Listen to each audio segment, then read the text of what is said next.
I want to be a photographer. Their own generation, the way they took it. There's this Sony camera that my parents used to own. My dad, he gave it to me. When I moved to Lagos, I discovered that a lot of photographers don't have a studio. So they rent studios. That is a major problem in Lagos. And I'm a problem solver. I said, okay, no problem. I'll solve your problem. Come and rent my studio. Is it necessary to use an expensive camera? Some people will say camera doesn't matter, gear doesn't matter, blah blah blah. And to me, that's a big lie. I believe as a man, when you have an income, nothing is stopping you from getting married. No shades, but then Benue and the co guys, they really don't welcome development like that. They want to be in their skin, they want to be in charge. It doesn't work like that in this part of the world. Lagos, nobody send you for Lagos. You're doing yours, I'm doing mine. Everybody is trying to do something. Mind your business.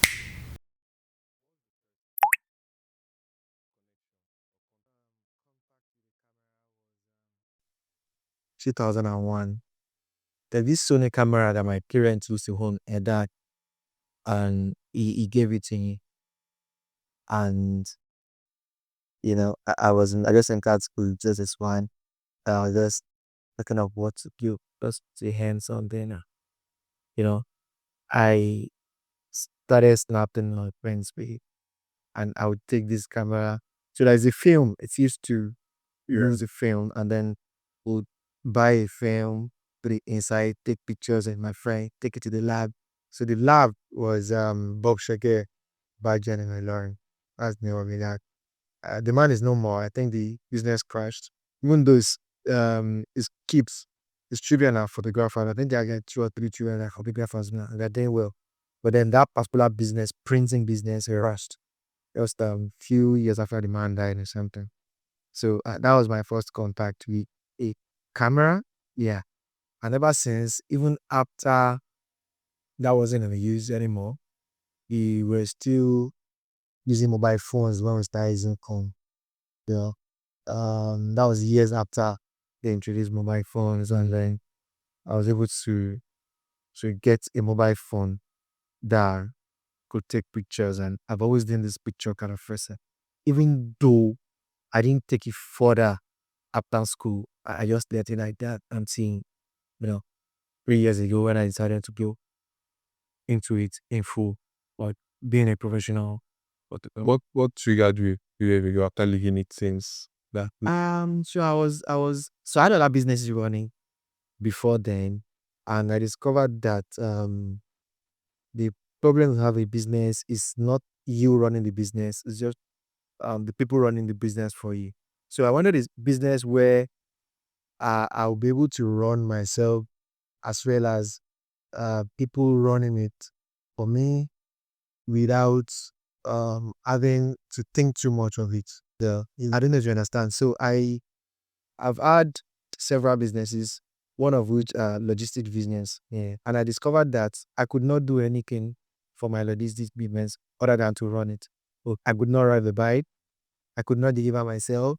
I could not just run it. So I was depending so much on people to do that for me. You get? And it was something for me when I traveled. I actually left the country for a while. And when I was away, started having, its management and all troubles here and there. So I decided to just, um, shut it down. So when I came back, I just picked up photography and I went through some training, personal training I never learned from anyone. I learned online. And after I moved to Lagos and I started full time, I was going to master classes, going to conferences, and trying to learn more about the business of photography because I'm a businessman. I tell people that I'm a businessman in photography. So you're a businessman.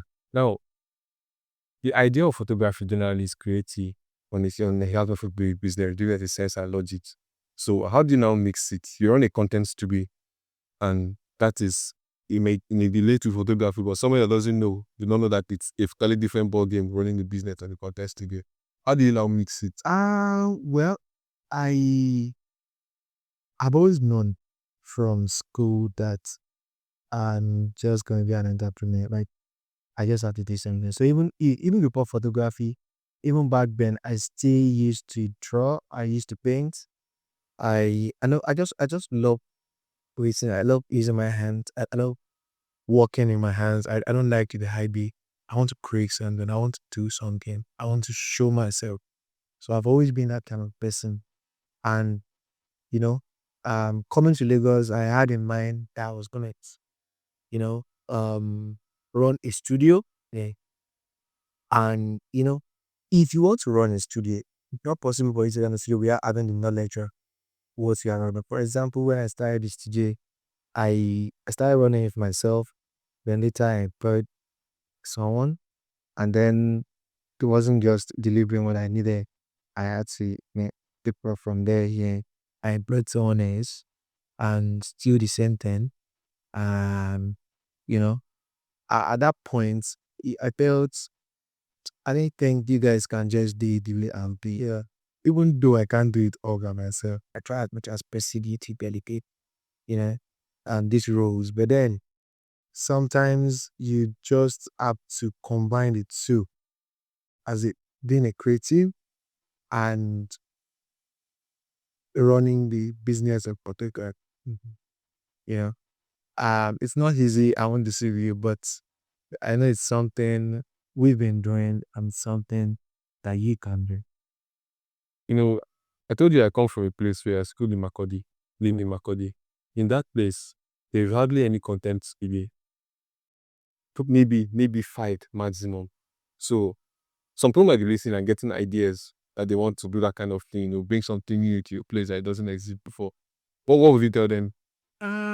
Okay, so you need to do something. Before you do a business, I think you need to do a market survey. I've been to Beme before. I schooled in Kogi State University, so I know that area. I've been in Bene. I was in Bene for like a month. Mm, you know, and I discovered that no shades, but then Benue and the guys, they really don't welcome development like that. They want to be in their stand. They want to be in charge. Even then, when I was in school, I was at a shop where I was repairing mobile phones and laptops, and I started facing challenges whereby people would confront me and say, "I'm just a student. Why will I open a shop? Why will I be taking their money?" I was one of the first distributors to distribute BlackBerry back then. I was selling BlackBerry, and I would sell and repair, and people would come for me. I was selling for the top people, politicians, and all. And then some of the indigent would just come for me like, this guy in the studios you do now, on come here, pack our money and all of those things. It doesn't work like that in this part of the world. Lagos, nobody's saying it for Lagos. They're doing yours, I'm doing mine. You understand? Like everybody is trying to do something. Mind your business. And we embrace development. We now we're in the era of AI. Yeah. And even though at the beginning people started throwing shades at AI is not good, AI is this, AI is bad. And at the end of the day, one thing you need to know is that you just have to adapt. You need to grow with what is going or what is coming. Yeah. You don't just say no. When we started driving, I remember some years ago when they started bringing in a lot of automatic vehicles, and then people started condemning it. Mechanics started condemning that. Mechanics is not good. Yes, automatic is not good. Manual is better. Automatic is this. Manual is this. You understand? Just because they are not ready to embrace or the change, the updates, upgrade. You know, I just feel Benin people, uh, those that side of the country, they just need to they need to develop themselves. They need to embrace this new development. I'm not sure if I even saw a photo studio when I was there for a month. I'm not sure I saw one. What year was that? That was 2017. Another point is I think it depends on your value. If you don't value something, you won't go for it. So if many people don't value it, I think they would embrace. It happens in Lagos too, when you see some people will reach out to you that they want to be photo shoot, and then you give them your price and you're like, that's too expensive. And like, just for photos, it's not just to, as like just, why can't you do it yourself then? It's just, I don't know if you get the point. So I think that's what happens. if you establish something like this in Benue, how the people will see that's the cost there. How would they are they willing and ready to shoot? Are they willing and ready to do content? That's one of the things you need to consider. So you do your market survey, you look for as an entrepreneur, you're solving problem. Yeah. So you look for a problem. So what problem are you solving by setting up a studio? By setting up a studio in Birmingham. Are they in need of a studio? Is that what they need? Are they, you go around, probably talk to people, business owners there, people that if you have like if you can put some studio owners there, Or photographers. yeah, and have a chat with them. I don't know about now, but I don't know about back then. Oh, so maybe it has changed. I don't know. It's been like 7 or 8 years. Yeah. So I don't know. So back then, 2017, I never saw one where I stay. And we do all of these things before we're setting up a studio. When I moved to Lagos, I discovered that a lot of photographers don't have a studio in Lagos, and they are thriving. They are shooting. So they rent studios because cost of living in Lagos is quite high. Getting a big space to run a studio is high. So people would prefer to like rent. Yeah. Since we can't own one, we want to rent. Say, I said, what can I be? That is a major problem in Lagos. And I'm a problem solver. I said, no call it. I'll solve your problem. Come and rent my studio. That's what seconded it with the BlackBerry thing. You were fixing phones, you were distributing phones in school as a student. You were solving a problem clearly, and yet you still managed to tame certain people. Yeah. At some point, I was growing, and it became a problem. Yeah. And so when you're small, they don't really care. It's when it seems like you are making it from the thing that you're doing. Yeah, it's making money in this thing. Dating from Lagos, living in OV, and You see equipment, your camera equipment and lights and cameras, they're independent. Is it necessary to use an expensive camera if you want to get a certain quality of work or output? okay. So I don't want it to say it that way, right? So these things are not produced in Nigeria, and all of them are imported. So the conversion rate is one that is affecting the prices of baseball. That is why they are expensive. It's not about the more expensive. And yes, so the new cameras are expensive. Like recent cameras are expensive. Year of production is different. The cost of production, and then they're expensive, and they are improved. So of course, improved cameras will give you a better. Yeah. Yeah, some people will say camera doesn't matter, jet doesn't matter, blah blah blah. And to me, that's a big lie. Honestly, that's a very big lie. Because when you use, there's some gears you use and you put in it report, and there's some gears you use that you have to put, plenty effort to get the same result. So gears matter. You update yourself. Often like in regular business, you can't just sit and say gear doesn't matter. You don't want to, yeah, loud fades. Most of these cameras that people are even complaining that is expensive. Most of these cameras are old cameras. My camera was produced in 2018. Canon Hears R, and this is 7 years after. And if you are still buying UK, there's no brand new again. But if you are buying the used UK, here at 2 million, 1.9. So the cameras that I hear, because I hear those prices, when someone's saying, okay, new camera, those, you start calling 1.5, 2 million, 2 point something. Those cameras are the ones that are like, check. I thought those are the new ones now, the updated ones. Yeah. We're buying new camera, like recent camera in Haba. Yeah. Yeah, working in like 5 from here, you know. It's a lot. It's like a small cow. And that's just camera, no lens. That's the body. My body. So I'm looking at so recently I'm looking at buying a lens, not a camera, a lens. I was talking with someone and he was like, you must still buy that. That's over 3 million. Or the lens is your not going to him. I do you have to buy that, right? Yeah, they don't have I to buy that. I want to. Any what did it give you that say 1.5 million naira less will be? So they are very much different, right? The quality of the pictures that is going to deliver to you. Is it like how the color would pop?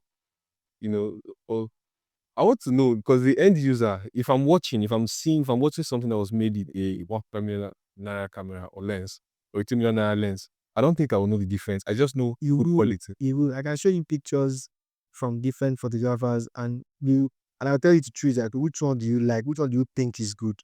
And once you pick, you discover that they were shot with recent cameras. I'm talking of if you are looking at what is your hope, like updating yourself, even apps on your phone, they come with updates once in a week or sometimes once in a month. They update it. What are they doing? They're having something, they're improving something. So new cameras are improved quality. So you can't tell me it's not necessary or it's not good. Why are you buying a new car? Why are you not buying 1990 car? Why are you buying 10? Why are you buying 10? Why are you buying 2019? Those will be new features. You understand? Those will be new features. Yeah. Okay, so um, there's something they used to warn about when you're spending then you're learning photography. The first thing they start telling you is be careful with your ISO, be careful with your ISO. Than ruin your picture and do that. I tell you the truth. I'm not saying you should be careless with your ISO with the mirrorless cameras, but then with mirrorless cameras, you can manage even if your ISO is too much and if it's not enough. When you're doing your post production, Yeah. you can always edit them. No, those are don't kill the inventory fear. So, but those days with the crop sensor, once you blast your ISO key above some certain distance, you would have problems. Like the future will be ruined. Yeah, being a post producer, and that's what happens.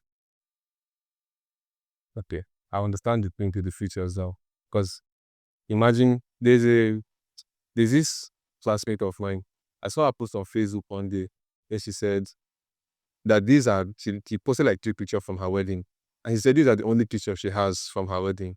That the reason she has only those pictures is because of something else, something about the photographer, stuff got stolen and stuff like that. But let's assume that the photographers took a picture with a very old camera and he had that same ISO issue, but it was a very old camera and he couldn't do anything about those pictures in post-production. And this is somebody's wedding.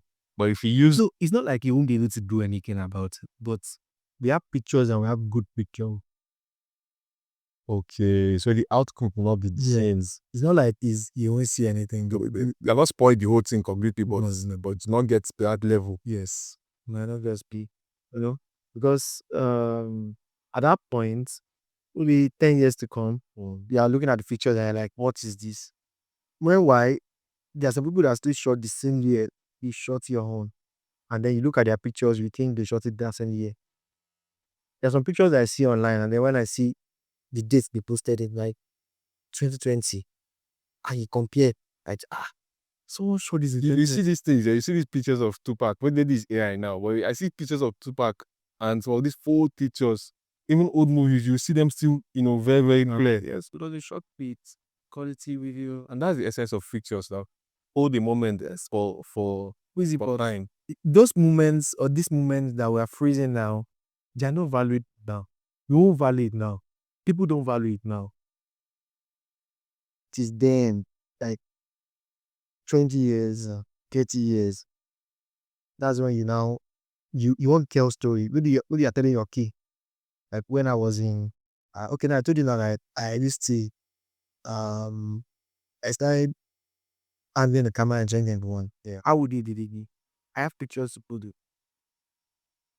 I don't know if you understand. Anybody can just see I started this in so time there. So probably I'll show you physical pictures. They're not digital. Physical pictures. Most of them are there now. Yes, they're still there.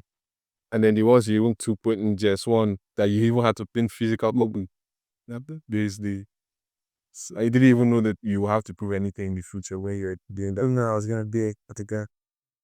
Back then, you can't even think of being a photographer. Even though I have friends that actually wanted to at the beginning of after school, but then even if you discover your career back then, and then build with the capacity, the way their own generation, the way they took it, they were doing this bit and date, where you just, no editing, yeah, snap through, and this through, no editing, you are not paying. So some take it to the lab and just do a little at that time, and they be right, unlike now. You see how technology brings in new occupations. Now we have editors, people that professionally see. I saw you editing a picture. So you professionally sit and edit pictures to make it look a certain way. Yes, I have editors that I've not even seen before. I don't know where they are. I And you don't pay know them. how they look, and I pay them. But 20 years ago, that occupation didn't even exist. Hot assets didn't exist. Entirely. So is there a way that you figured out how AI can enter your business or your industry? AI is already in the industry. How do you use it? Okay, so when you are editing, you can actually use AI to edit now, unlike before. So our Photoshop now comes with AI feature, whereby you can do an B. You can do the unthinkable. Just think it, give the prompt, and yeah. So you can directly transfer your creativity into the work without having to And click and brand. so when I started photography, we're editing manually. It's, your hands. Let's eat the tablet. You do the brushing, do this and do that. They have applications now. I just take the pictures and I tell the app what to do with this picture. Remove blemish to remove a little. Whiten teeth. You whiten the teeth. You can adjust the lips. You can adjust the hands. You can be behind. The photo is there. AI powered, fully powered. We just have to embrace it. That is what the world is evolving. They are moving. Yeah. So if you don't move, they will leave you behind. Well, the world will leave you behind. I don't want to be left behind. I've seen your kids, happy looking children. I want to ask you a question that I think bothers a lot of young men that are hustling, that are looking, they are still trying to make something of themselves. They feel like if they settle down, if they have a family, if they decide to marry the person they're dating, it can stop them from getting to where they want to go or to distract them from something. Settling down comes with a lot. And the a lot there is just responsibility. Having someone on you, not totally on you. Of course, my wife is not a liability. My children are not liability, but then they are your responsibility. And so you get to think of not only yourself now, you have to start thinking of people. Let's start thinking of people that rely. Okay, even if your spouse doesn't rely on you, your kids are relying on you 100%. Like you are their God. Daddy, I want this. Either you say yes or no. And there's one thing about kids. Nowadays, just like AI, their brain is wired that way too. Unlike when we were growing up. The way they do these days, the way they act, the way they talk, the way they learn is very, very fast. So you have to be careful. You get. And then settling down, having a family, it's a thing of joy actually because it keeps you growing. In your downtime, well, life is all about up and down. In your downtime, or for me, sometimes when I'm down and I speak to my kids, they it raises everything. Like it changes everything. Once I just hear their voice, anybody, fine. You might not have conversation like, but you're still yours, but then that voice, anyway. Anybody has to in my head. So, This link, it's for when you know what it's really touching the way I think about that kind of thing. It's like the new realm of life because you bring life into the world. Yes. So I cannot really imagine what it was feel like for you to bring life into the world. Or that's going to be very long. Is there something that you thought about raising children? For example, you say when you get your own kid, this is how you are going to be. This is how you're going to be. Is there something that you thought you're going to something you planned, when it comes to how you do with children and how it comes out? So one thing I've always known or I learned early in life is that procrastinating kills. When I say kills, not like death threats, but then it kills a lot of things inside you. I believe as a man, when you have an income, nothing is stopping you from getting married as long as you have an income. That's all. This has been very insightful. So we have one closing tradition in podcast where you leave an advice. Because in our book, you're going to write this and you're going to tell us. Okay. Thank you very much for coming to the Living Podcast. Thank you for having me.